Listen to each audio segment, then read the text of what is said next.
қазір балалар күнделікті келгенде тамақтануға барып жүр. Тамақтанып күнделікті бұрынғы емес, балалар жақсы қазір тамақтанады. Әр тамақта күнделікті әр аптада ішетін тамақтары туралы күнде мәлімет алып, балаларға қызығушылығы артып, ода қандай дәрумендер, қандай пайдасы бар екенін білген соң балалардың тамақ ішуі бұрынғыдан да артты. Сондықтан балалар қазір жақсы тамақтанады және тамаққа риза балалар. Тамақ ішу уақытын біздің балалар асыға күтеді. Рахмет. Қазан қайнап тұрса, ақыл сайлап тұрады. жауап бергендеріңіздер келесі. сынып оқушысы Ғаниқызы Алина. Дұрыс тамақтану үздік білім арқауы. Дұрыс тамақтану өзімізге де жақсы адам күш жұмсайды. Соны қалпына келтіру үшін біз дұрыс тамақтануымыз керек. Өткен кезінің данышпан адамдары біз тамақтану үшін өмір сүру үшін тамақтанамыз деген. Дұрыс тамақтану негізі аздан әртүрлі тағамды қабылдау. Дұрыс тамақтану уақытылы тамақтануымыз керек. Сынып оқушысы Болатқызы Адема. Балықтың пайдасы. Балық адам ағзасына көптеген дәрумендер береді.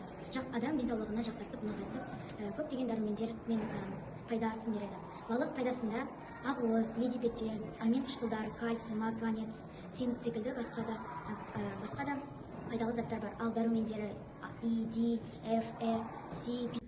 Қарақұмықтың пайдасы. Қарақұмықтағы барлық қоректік заттар біздің денсаулығымызға аса пайдалы. Қарақұмық жүрек денсаулығын жақсартады, қант диабеті сияқты аурулардың қаупін азайтады, ішек жұмысын жақсартады. Сонымен қатар құрамда стрессті және тәтті тағамдарды жеуге деген құштарлықты азайтуға көмектесетін филамин деп аталатын зат бар.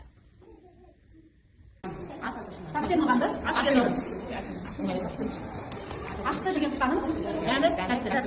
Ауыздан кетпейді. Қымызды кім ішкенді? Қызға